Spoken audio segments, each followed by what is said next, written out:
Hey everybody, how's it going?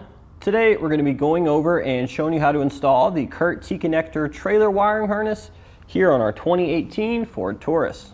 So a trailer wiring harness is going to be one of the essential things you need in order to successfully flat tow a trailer with your Taurus here.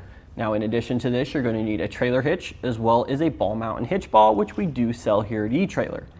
Now the trailer wiring harness, basically what this does is, this is going to transmit the signals from our vehicle to our trailer so we can let other motorists out on the road know what signals we're going to be making.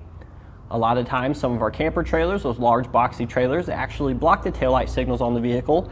Therefore, we have to have a way to transmit the signals to other motorists. So this particular kit here is very easy to use. Basically, the trailer connector is going to be stored inside the vehicle when we're not towing. And that's going to be most ideal for your Taurus here because chances are you guys aren't towing every day. Therefore, we don't need one that's mounted on the outside of the vehicle like you may see some others. Having it inside the vehicle is going to keep it nice and protected so you don't have to worry about any pesky lighting issues down the road. When we're ready to use it, it's very simple. We simply open up the trunk on our vehicle. We're going to reach inside, grab our trailer connector here, and we're going to drape it out the back trunk here. Just make sure you avoid that center latching mechanism. We have weather stripping on both this side as well as the lid side, so it's not going to cut or pinch your wires. And you'll just simply close the trunk there, and now we could easily just hook up our trailer. So this does come with what's known as a 4-way flat or a 4-pole trailer connector. That's actually the most common type of trailer connector on the market, therefore more than likely the one you're going to be using. Now all this does is it just simply transmit all your basic required legal functions or lighting functions that you need in order to remain legal.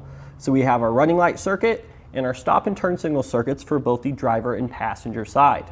So I would also like to point out that this kit here actually pulls power from the vehicle's battery. Therefore, you're not actually pulling power for the trailer lights from the vehicle's lights. If you were to do that without any sort of additional power, you could strain the vehicle's lighting system and cause issue with not only the trailer, you're also your vehicle's lights. But with this system here, having those two circuits separate, it's going to ensure that you don't have any additional strain on your vehicle. And also, sometimes you could have problems with the lights on your trailer. That's not going to affect our vehicle's lights either. So the first step of our installation, we need to open up the trunk on our vehicle here, and we need to remove our floor covering. So just like that, go ahead and take this out and set it aside. Now we'll be removing our threshold panel, which is this panel here. In order to remove it, we're going to take a trim panel tool or a flathead screwdriver. You're going to pry between the weather stripping and underneath the panel there to release those clips. Start on one side, you work your way down to the other. And then once we get the majority of those out, we'll get our fingers under there and just pull straight up.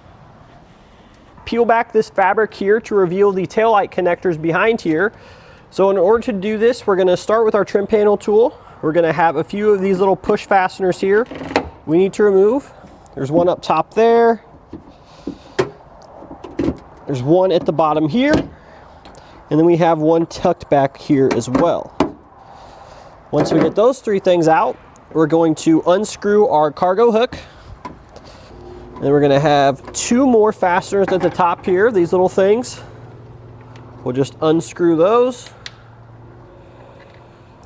And then we're going to peel back on our fabric here. And once we get to this point here, you're going to stop because you can see that we have a connector here attached to our light. So you're just going to pull that connector off. It is pretty stuck on there, so it's going to take a little bit of force. Just make sure you pull at the connector and not the wires. But now we can go ahead and just sort of fold your fabric panel back, sort of tuck it underneath the spare tire there, just to keep it out of your way. Now we're going to take our wiring harness here. We're going to be grabbing the two ends with the gray rectangular connectors that have the yellow wire leading into them. And we're going to plug this into our factory plug, which is located here. So you'll go ahead and remove the connector. This is for the tail lights. One end of these is going to go into your harness. The other end is going to plug back into our factory connection. So pretty simple. And then what we're going to do is we're going to take this white wire here that has a ring terminal crimped on, and we're going to take a self-tapping screw and drill this into the metal here. You want to be careful that we don't drill into this metal here, because this is actually to the outside of your body panel. So if you drill the hole through there, you're going to have a hole in the outside of your fender there, and you certainly don't want that. So make sure you're drilling into this metal here. Just take a self-tapping screw and go ahead and run that down. Perfect.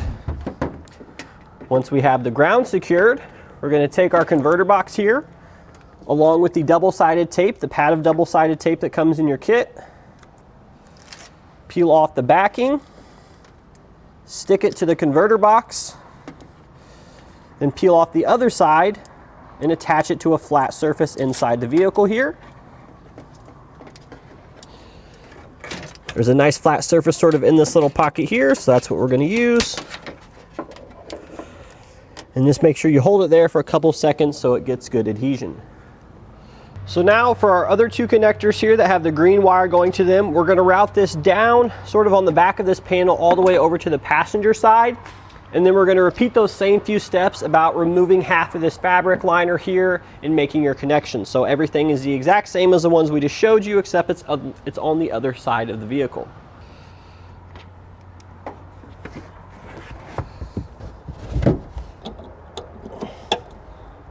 So in order to keep your wire from dangling around back here, I just took some clear tape and I just taped it to the back side of this panel here, so that's going to keep it nice and out of the way.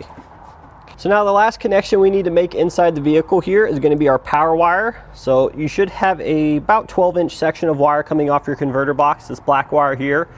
And this is for power, so we need to run this up to the vehicle's battery. So in order to do that, we need to locate a grommet in this little floor plan here that we can run our wire through, because we have to go outside the vehicle, then underneath the vehicle into the battery. And if we look just a little bit up here, so it's kind of hard to see because we have this sort of glue in here, but this is actually a grommet there. So this grommet leads directly underneath the vehicle. And all we did is we just drilled a hole in it, and then we began passing your other primary wire that comes in your kit. So we just started passing that down through the grommet there. And then what we're going to do with this other end here is connect it to the black wire coming from our converter box using a butt connector.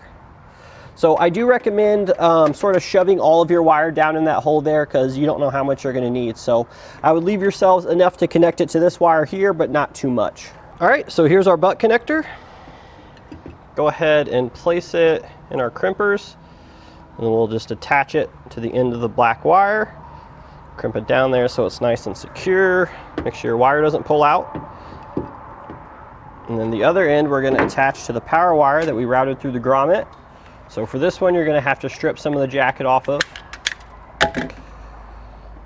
But then once we have that done, then we can attach it to the other end of our butt connector.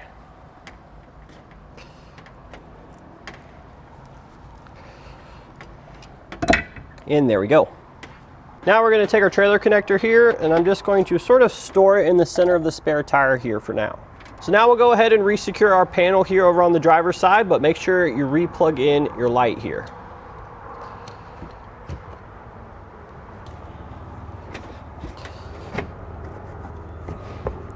And now don't forget, we need to reinstall our threshold panel as well as our floor covering.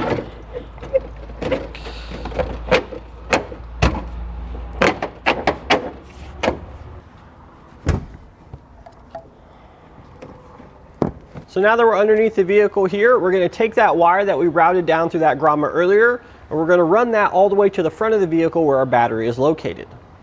So there's that grommet. We just drilled a hole in it, and then we passed our wire through there. And then from here on out, we're going to be running it up to the front of the vehicle. So at this point here, I wanted to be careful because we have our muffler right here, so I didn't want that wire falling down. Therefore, I just use a sort of a ring clamp here with a self-tapping screw in the bottom of the body. And then I'm going to come up and over around here, around the trunk pan. And we have some brake lines here that I actually used a couple zip ties to tie it to. In your kit, you are going to get zip ties you can use. So I just tied it to the brake lines up above here. And then we're going to go up and over the rear subframe assembly. And it's going to come down about right here. And then this large cable here, this is your emergency brake cable. And I actually just ran it to this pretty much all the way up to the front of the vehicle, using some zip ties to secure it every 5 to 6 inches or so. So it is kind of hard to see because it blends in, but that's our wire there. We're just continue following this all the way up. You want to be careful when you get to this section here because the emergency brake cable does actually move a little bit. So you've got some parts that are exposed here, so just make sure that you don't tie the wire straight to those. Give yourself some slack here. And we have some more cable ties here, here, and then one more here. And then from this point on, you're pretty much just going to be routing it up into the engine bay. So you're going to come straight over like so. And then once it gets to here, you're going to be going straight up into the engine bay. Now you need to be careful when you're routing your wire around this area here because we have our steering shaft, we have our suspension. So you want to make sure that there's not too much slack in that wire because then that could potentially interfere with one of those mechanisms. So it's definitely not something we want. Therefore, I used another ring terminal self-tapping screw here just to keep the wire tight. Let's go ahead and jump into the engine bay there so we can show you where the wire comes out. So your wire is going to come up around this area here next to your brake fluid reservoir. Now it is kind of hard to feed the wire through the engine bay because you obviously just can't reach your arm up there. So what you can actually do is, if you have a piece of airline tubing nearby, we use that a lot, so that's what we have. You could use a string with a nut tied to the end. But basically you're just going to use some sort of object to feed the wire down through the engine bay there. You're going to tie it to the wire when it's underneath there, and then you're just going to pull it straight up. So sounds simple. It is a little bit more difficult though when you actually get down to doing it, but nonetheless airline tubing works best, but there are some other things you could use, even maybe like a wire coat hanger. But once you have the wire ran up to the engine bay here, first thing you're going to do is you're going to zip tie it to an existing line or something up here. That way you don't have to worry about the wire falling back down. And then we're going to go ahead and crimp on our fuse holder. So our fuse holder here, you're going to have to crimp on a butt connector to one side and a ring terminal to the other. The side with the butt connector is going to crimp onto our power wire. And this ring terminal here is going to attach to our positive battery terminal, which we can see once we lift open that cover. So we'll go ahead and strip some of the jacket off our power wire here. And we will crimp it onto the end of the butt connector that has our fuse holder.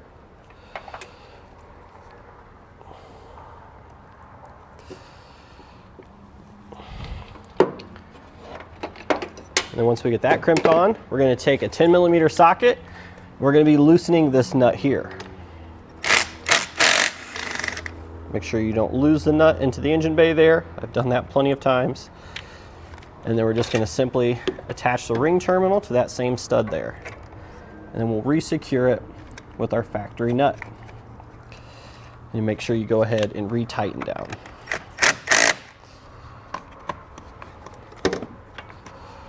And now last step would be to simply take your fuse, insert it into the fuse holder, close it up, and then we can test everything out.